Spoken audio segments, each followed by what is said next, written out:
మన వాళ్ళు కొంతమంది ప్రశ్న రావణ్ కేసు ఏమైంది? ఆ కేసు అప్డేట్స్ తెలియజేయండి అన్న మీదట ఇది వాస్తవానికి 2 డేస్ బ్యాక్ విషయమే. కొత్తగా అప్డేషన్ ఏమి లేదు గానీ, మీకు చెప్పాల్సింది ఏమిటి అంటే, పోలీసులు అతనిని పోలీస్ కస్టడీకి తమ కస్టడీకి ఇవ్వమని అడిగితే, దాని మీద పిటిషన్ మీద విచారణ అనేది వాయిదా వేసింది కోర్టు. ఎప్పటికి అంటే సోమవారానికి. అంటే 10వ తారీఖుకి వాయిదా వేసింది. సో అప్పటిదాకా అతను అప్పటిదాకా కాదు, అరెస్ట్ అయిన దగ్గర నుంచి కూడా నెల్లూరు జైల్లోనే ఉంటున్నాడు. ఈ కేసుకు సంబంధించి ఎవరు చూస్తున్నారు? గన్నవరం కోర్టు ఈ యొక్క విచారణని సోమవారానికి వాయిదా వేసింది. గన్నవరం కోర్టు విచారణ చేస్తున్నది. నెల్లూరులో అతను ఇప్పుడు రెస్ట్ మోడ్లో ఉన్నాడు. సో చాలామందికి అతని వీడియోలు చూసిన వాళ్ళకి అతని పదజాలం కానీ అతను మాట్లాడే తీరు కానీ చాలామందికి నచ్చింది కాబట్టి ఇది ఒక సంచలనమైంది. అదిగాక ఒక చాలా పెద్ద హోదాలో ఉన్నారు అని చెప్తున్నటువంటి వ్యక్తుల మీద ఒక రకమైనటువంటి బూతు పదజాలాన్ని వాడాడు అనేది ఆరోపణలు. అయితే ఈ సందర్భంగానే మనం గమనించాల్సింది ఏంటంటే, మీకు ఒక విషయం చెప్పాలి. ఈ ఛానల్కి సంబంధించి CEO గమన అనే ఆవిడ, ఆ తర్వాత ఇంద్రసేన చౌదరిని, వీళ్ళని పోలీసులు ఇదే కేసులో ప్రశ్నించారు. ఆ తర్వాత అతని బ్యాంక్ అకౌంట్లు ICICI బ్యాంకు, ఎస్ బ్యాంకు, ఇంకేదో బ్యాంకు, మొత్తం 3 బ్యాంక్ అకౌంట్లను ఫ్రీజ్ చేశారు. అంటే ఆదాయం కూడా లేకుండా. వారి కుటుంబ సభ్యులు, ముఖ్యంగా వారి భార్య ఒక పిటిషన్ కూడా వేశారు హైకోర్టులో. ఏమని అంటే, మా ఛానల్లోకి సంబంధించినటువంటి లేదంటే మా హస్బెండ్ వాడుతున్నటువంటి ల్యాప్టాప్ కానీ మరొక ఇతర వస్తువుల్ని తీసుకువెళ్ళారు పోలీసులు. దానిని ఓపెన్ చేసి మార్ఫింగ్ చేయకుండా, అంటే ఆ కంటెంట్ని ఇతర రకాలుగా వాడకుండా ఉండేలాగా తిరిగి అప్పగించేలాగా చేయండి అని చెప్పేసి ఒక పిటిషన్ కూడా దాఖలు చేశారు. అట్లానే హైకోర్టులో అసలు ఈ కేసునే క్వాష్ చేయండి అని చెప్పేసి రావణ్ తరపున లాయర్లు కూడా ఒక పిటిషన్ దాఖలు చేశారు. ఇవి కేసులకు సంబంధించినటువంటి విషయం. అయితే జూలై 28న పొనవోలు సుధాకర్ రెడ్డి, వైఎస్ఆర్సీపీకి సంబంధించినటువంటి లీగల్ సెల్ అధ్యక్షుడు అనుకోండి ఒక రకంగా, అయినో కాదో కానీ, అంటే ఆ లాయర్ల సంఘానికి ఈయన కనుక వైఎస్ఆర్సీపీ తరపున అధ్యక్షుడు అనుకుంటే ఊహాజనితంగా ఆయన వాదించాడు. ఇప్పుడు కీలక నేతలతో పాటు హిందూ మతం ఆచారాల మీద వ్యాఖ్యలు చేశారని ఇవన్నీ సెక్షన్లే. కానీ ఇప్పుడు ఏదైతే ఉపా చట్టం కింద పెట్టారో దాని కింద ఎట్లాంటి ఛార్జ్ షీట్ వేయకుండా 90 రోజులు కదా మామూలుగా, అయితే ఇది 180 రోజుల దాకా ఉంటుంది. కాబట్టి ఈ 6 నెలల వరకు కూడా ఛార్జ్ షీట్ వేయాల్సిన అవసరం అయితే లేదు. బట్ చిత్తశుద్ధితో ఉన్నట్టయితే వెంటనే కూడా వేయచ్చు.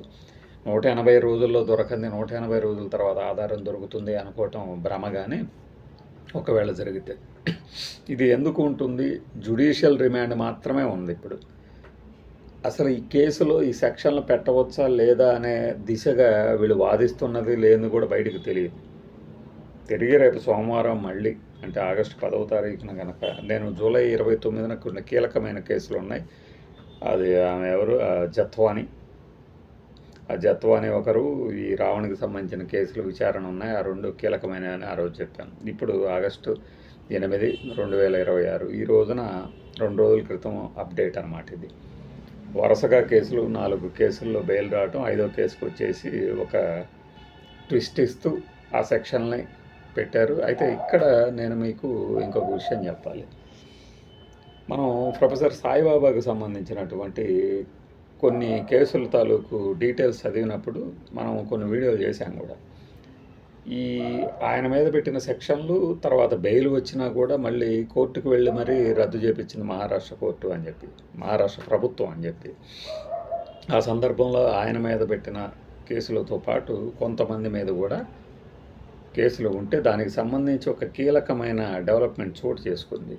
అది ఏమిటి అంటే, just because of downloading the so and so called organisations content, they are not entitled to be booked under this act అని చెప్పేసి సుప్రీంకోర్టు కొంతమంది విద్యార్థుల్ని వదిలేసిందట. అది మహారాష్ట్ర కోర్టు తీర్పు అనమాట. అది ఏంటంటే సేమ్ నేను ఇందాక చెప్పిందే, ఈ ప్రొఫెసర్ సాయిబాబా చనిపోయి ఏడాది పూర్తవుతున్న సందర్భంగా తమ క్యాంపస్లో ఆయనకి నివాళులర్పిస్తూనో ఏదో కార్యక్రమం చేసినటువంటి విద్యార్థుల మీద ఉపా-సెక్షన్ కింద కేసులు పెట్టారు. మళ్ళీ పెడితే October the 9 had moved court on October 15th, 2025 after an FIR was lodged over an unauthorized campus event held 3 days prior to the commemoration of the first death anniversary of Sai Baba, who had spent nearly a decade in jail in Nagpur after being accused of links with Maoists. The decision on their pleas were delayed as the case was transferred to the crime branch and the presiding judges transfer necessitated a rehearing. అంటే వరుసగా ఆ case అట్లా transfer అవ్వటము crime బ్రాంచ్కి, తర్వాత judge గారు transfer అవటంతో ఇప్పుడు దాకా పట్టింది ఈ కేసుకి సంబంధించి.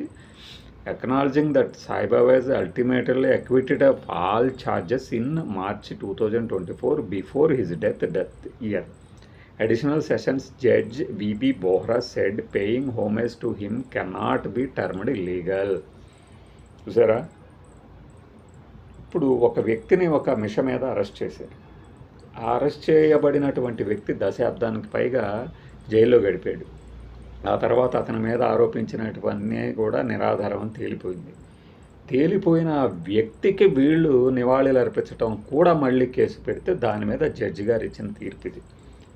దీనిని మన దృష్టికి ఎలా వచ్చిందంటే, ట్విట్టర్లో ఒక వ్యక్తి దీన్ని పోస్ట్ చేస్తూ దీన్ని కోట్ చేస్తూ ఈ రావణ్ కేసు కూడా ఏమో 6 నెలల తర్వాత బెయిల్ రావచ్చు, 5 ఏళ్ల తర్వాత నిర్దోషిగా బయటికి రావచ్చు, కానీ మరి దీనికి సంబంధించినటువంటి ఏదైతే ఏమంటారు మన అసలు మనము ఎవరైతే 2 వర్గాలుగా చీలిపోయి ఒక వ్యక్తి మీద కేసు పెడితే అటు ఇటు వాదిస్తున్నామో మనము పై వాళ్ళ చేతిలో పావులుగా మారుతున్నామని గ్రహించాలి అని ఆయన కోట్ చేశాడు. అది నేను ఇప్పుడు మన వాళ్ళు కొంతమంది అడిగారు, ప్లస్ మనము కూడా ఇంట్రెస్ట్తో కొంత అంతకుముందు మీ ముందు ఉంచిన సమాచారం మేరకు చెప్తున్నది. అంటే కోర్టులు గనక నిజంగానే యాక్టివ్గా ఉండి, అంటే వాదనలకు తగినట్లుగా ఉంటే, ఈ కేసు కూడా ఇలాంటి సమాచారాన్ని గనక అన్వయించగలిగితే ఏం జరుగుతుందో పెద్ద కష్టమేం కాదు తెలుసుకోవటం ఎవరి మీదైనా. పర్టికులర్గా ఈ రావణ్ కేసులో వీరు చూపించినటువంటి సాక్ష్యాధారాలని కోర్టు పరిగణిస్తుందా లేదా అనేది ఈ యొక్క కేసును కనుక రిలేట్ చేసి మీరు చూడగలిగితే మీకు అర్థమవుతుందని నేను అనుకుంటున్నాను. సో లీగల్ ప్రాసెస్ ఒక్కోసారి లేట్ అవుతుంది, ఒక్కోసారి చాలా ఫాస్ట్గా కూడా వస్తుంది. ఇప్పుడు అతనికి 4 కేసుల్లో త్వరగా ఎలా బెయిల్ వచ్చిందో ఈ కేసులో బెయిల్ కొద్దిగా లేటుగా రావచ్చు. అయితే ఒకటి, అసలు ఈ ప్రశ్న శేష ప్రశ్నగా మిగిలిపోతుందా, అంతు చిక్కన ప్రశ్న, లేకపోతే తీరు తెన్ను తెలియని ప్రశ్న అనేది ఆలోచించుకోవాల్సిన సమయం అన్నమాట. ఎవరైనా చుట్టూ 10 మంది చేరి చప్పట్లు కొట్టడము, అంతేందుకు 2 నెలల క్రితం వరకు మిగతా వాళ్ళని కూడా అతనితో పోలుస్తూ మిగిలిన వాళ్ళని కించపరిచిన వాళ్ళు ఉంటారు. అలానే కొంతమంది అతని మీద విపరీతమైన ద్వేషం ప్రదర్శించి ఉంటారు.